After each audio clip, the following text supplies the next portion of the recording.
This week on Jerusalem Dateline, the Jerusalem Prayer Breakfast, a growing global movement of believers praying for the peace of Jerusalem. And an Israeli company makes water out of air and friends out of enemies. Plus, for the first time in more than a year, tourists return to the Holy Land. All this and more this week on Jerusalem Dateline. Hello and welcome to this edition of Jerusalem Dateline. I'm Chris Mitchell. In Psalm 122, the Bible commands believers to pray for the peace of Jerusalem. An annual event is mobilizing Christians around the world to both pray for and stand with the nation of Israel.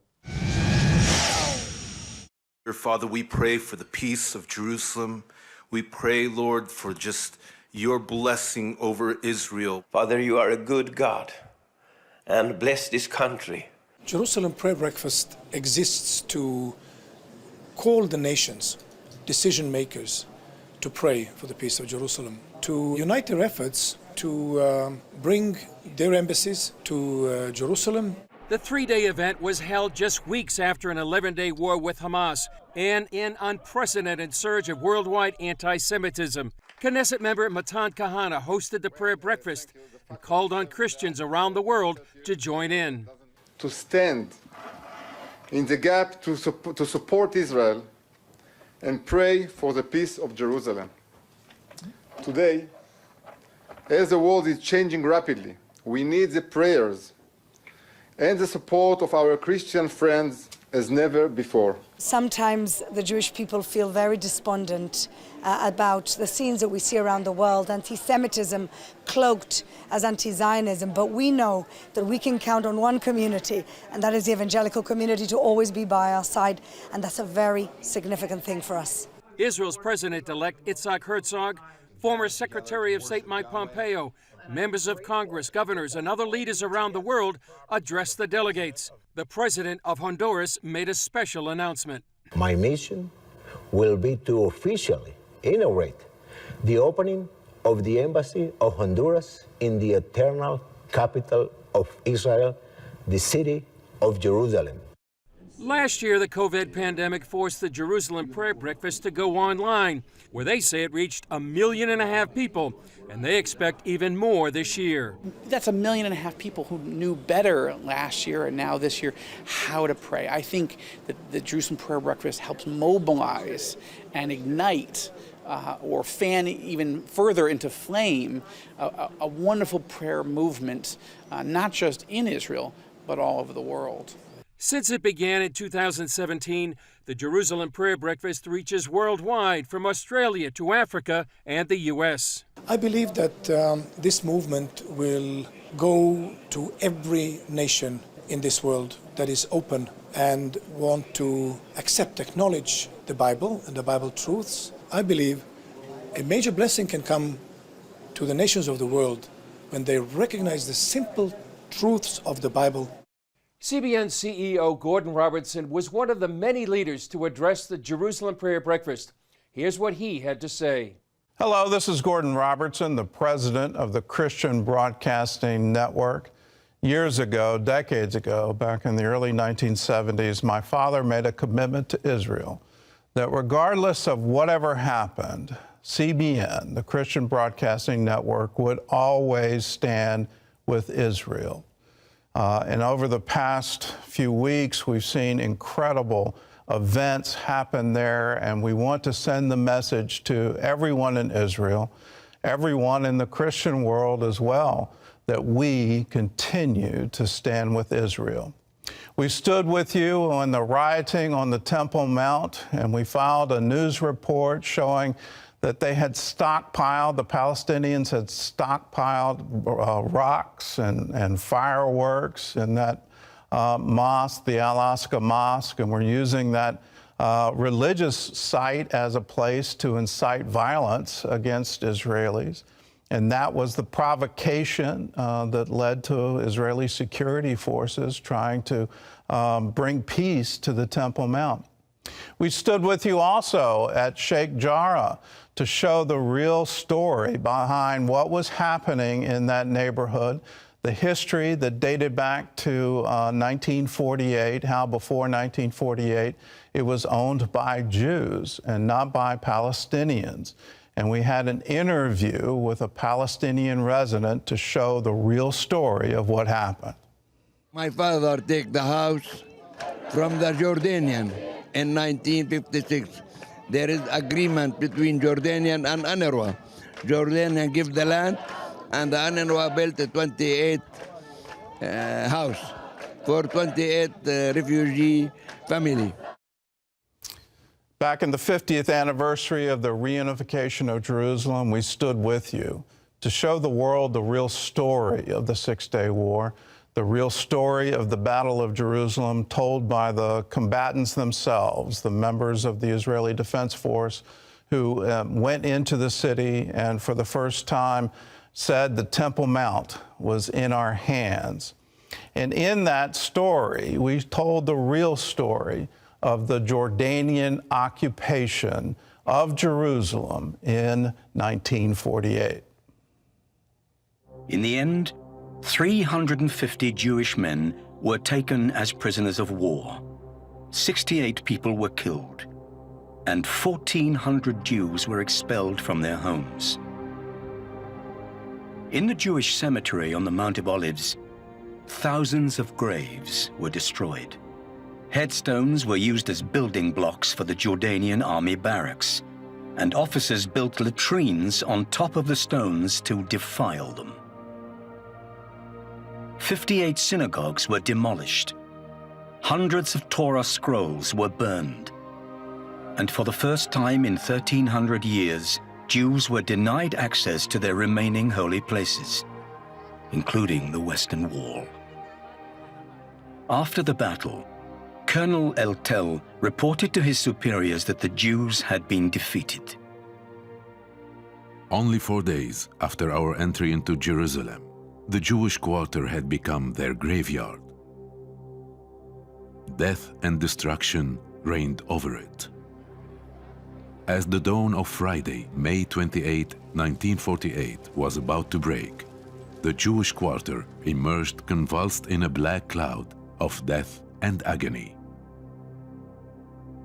For the first time in 1,000 years, not a single Jew remains in the Jewish quarter. Not a single building remains intact.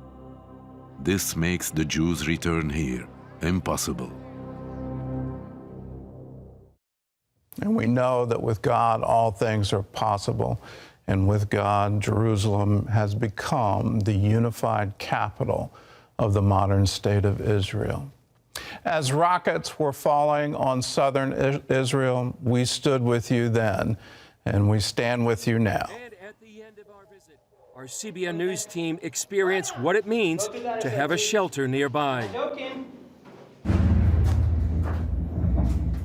You got a live one. That's how it sounds. And that shelter was made possible by CBN Israel. We want to provide protection and comfort for our friends in Israel. And we do this because we love Israel and because of the commitment that my father made to always stand with Israel. But we also know there's someone else standing with Israel, and he will always be there. So in the middle of your trouble, always remember Psalm 121. I will lift up my eyes to the hills, from whence comes my help. My help comes from the Lord, who made heaven and earth. He will not allow your foot to be moved. He who keeps you will not slumber. Behold, he who keeps Israel shall neither slumber nor sleep. And today, remember those words. Israel is a miracle. For a nation to be born in a day in 1948, for the exiles to come home again, for the desert to bloom, for all these wonderful things that have happened, we must praise God because He has been the one to stand by Israel. He watches over His word to perform it. May God continue to bless Israel. And may we all pray for for the peace of Jerusalem. God bless you. Up next, an historic partnership between the UAE and Israel makes water out of air and friends out of enemies. Making water out of air seems far-fetched, but an Israeli company has become a world leader in this groundbreaking technology. Its vision is to provide everyone with clean and safe drinking water. CBN Middle East correspondent Julie Stahl shows us how that vision is also helping strengthen ties between the Jewish state and the Arab world. Abu Dhabi is a modern jewel in the Middle East and capital of the United Arab Emirates. Located on the Persian Gulf, you might think it has plenty of water, but there's a problem. I'm not talking just about the ocean that you see outside. I'm talking about the groundwater. It's all very, very salty and undrinkable. Last year, the UAE became the first Arab state in more than 25 years to make peace with Israel when it signed on to the Abraham Accords. That opened the door for Watergen. The second I heard and saw that the Abraham Accords were signed, I dropped everything I was dealing with and went directly to the UAE in order to strengthen the accords. Dr. Michael Mirilashvili is owner and president of Watergen, which makes water out of air. Now that technology is helping make friends out of former enemies. We started here almost 6 months ago, and today our machines installed all over Abu Dhabi. Temperatures in Abu Dhabi regularly soar to 100 degrees and above, and that's hot. But this Watergen machine here in the Al Fay Park gives water and refreshment to those who come to enjoy and play. The United Arab Emirates is very, very similar to Israel because it's a relatively young country that is located in the middle of the desert.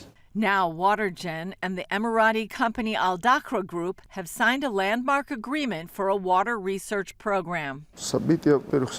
We opened a Water Research Institute in the UAE, which is a sub-institute from Tel Aviv University in Israel, named after my father, Moshe Mirilashvili. It helps us at Watergen to produce a formula for the best premium water in the world, which will be the tastiest, the cleanest, and the healthiest in the world. Ben Gurion University of the Negev is also involved. President Daniel Chamovitz says the goal is to combine research on water and agriculture. What we're doing with Watergen is bringing these two institutes together such that with water purified through Watergen from the air can then be used to funnel into agricultural systems to provide horticulture in desert urban settings. Another major announcement came with laying the cornerstone for a Watergen production facility in the UAE.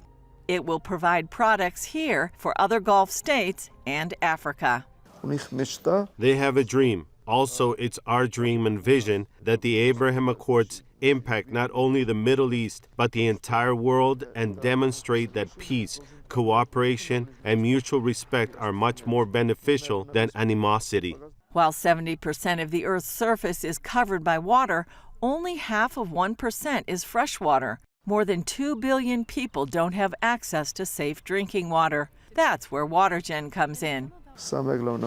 My main goal is that every person in the world could afford to use our machines and have the best drinking water. Watergen co-CEO Michael Ruthman explains how Watergen works. For the last 100 years, people were using a very, very simple mechanism called the heat exchanger in order to cool air. When the air is reaching a dew point temperature, the humidity is separated and you get water. Company scientists work to reinvent the heat exchanger. Now, with this revolutionary patented new heat exchanger, we can extract up to 5 times more water per 1 kilowatt of energy than any other technology on the market. Their biggest machine makes some 1,300 to nearly 1,600 gallons a day. We're going to introduce bigger machines in the future, but factories know, because the whole idea here is about decentralization. The whole idea is to place as many small machines or medium machines all around the place and to create the water when you consume it. That includes a small genie machine for the home and even for cars to provide running water while you drive. Already in more than 80 countries, Watergen has also placed machines in the Gaza Strip, powered by solar panels. Ambassador Eitan Naeh, head of mission in Abu Dhabi, tells CBN News what makes this partnership so strategically important. What we see around Watergen is that it defines the reason why the United Arab Emirates wanted to have such relationships in the first place with Israel, which is about what we can give each other, technology, and scale up. Naeh adds why that combination leads to a strong synergy. It's really a symbol of our relationship. We create water from the air. We create relationships. We create contacts. We create business and trade out of animosity or indifference before. Friends out of enemies. So this is what we're heading for, hopefully. Mirilashvili says a key part of the decision is that the UAE didn't choose Watergen just because it's Israeli. They tested a lot of companies and compared, and they realized that we had an edge over everyone else. They told us, no one can even compete with you. He says that's led to a stronger partnership with very good people. When one has good and serious intentions, the Almighty always lends his help. Julie Stahl, CBN News, Abu Dhabi, UAE. Coming up, for the first time in more than a year, tourists set foot in the Holy Land.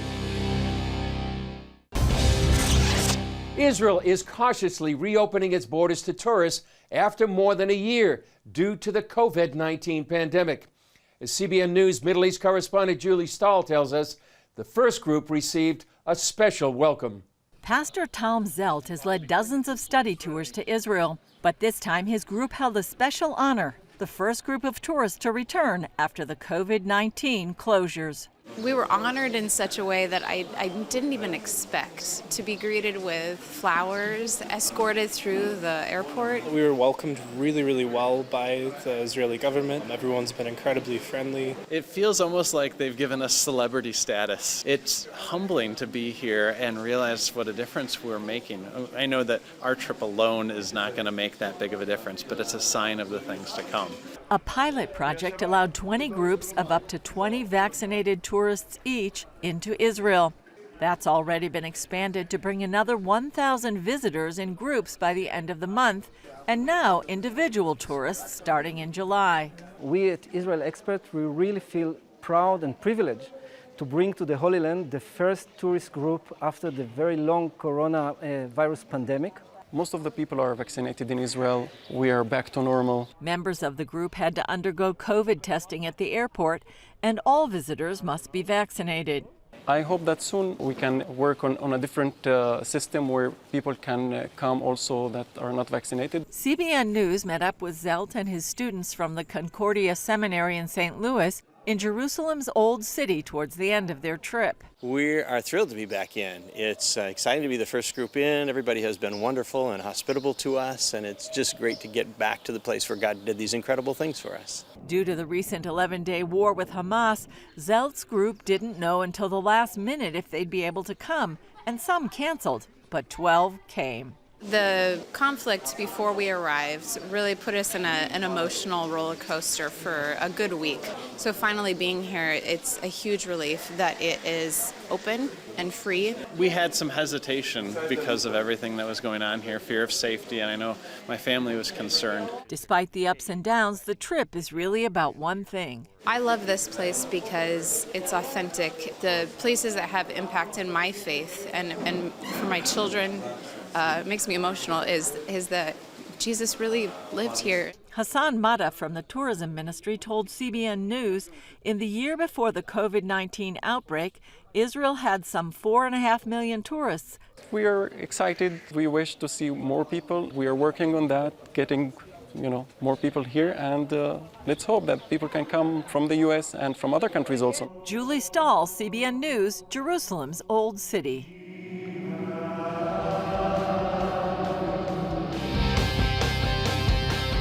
Up next, in our hands, the CBN docudrama that remembers the historic Six-Day War from the men who fought it more than 50 years ago. 54 years ago, Israel won an unexpected victory over the Golan Heights, Judea and Samaria, and here in Jerusalem. To mark the 50th anniversary of the Six-Day War, CBN Documentaries produced a docudrama marking the historical battle over Jerusalem. It's called In Our Hands, The Battle for Jerusalem, and it's available on DVD. I believe the time has come to begin a battle of annihilation. They divided my land. They divided the land of God. In these 3 weeks, people felt like there is going to be a second Holocaust. I just started this job 10 months ago. Now you want me to plan an entire war in 2 days? Yes? People were very motivated, but to say that there was no fear is telling a lie. You're scared until the first shot. The minute the first shot is being fired, you're bent on completing your mission. If we break through those walls now, the whole world will stand on its head. To be right here, Mota, and not to go in, history will never forgive you. Are you going crazy? You'll set the whole Middle East on fire.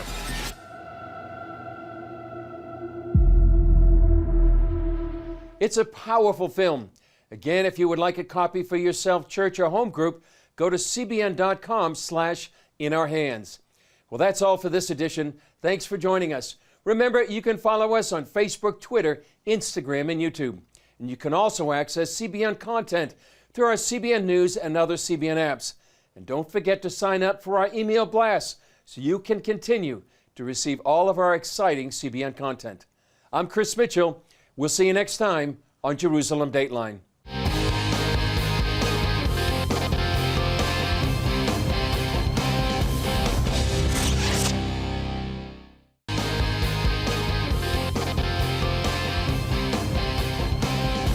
On Jerusalem Dateline.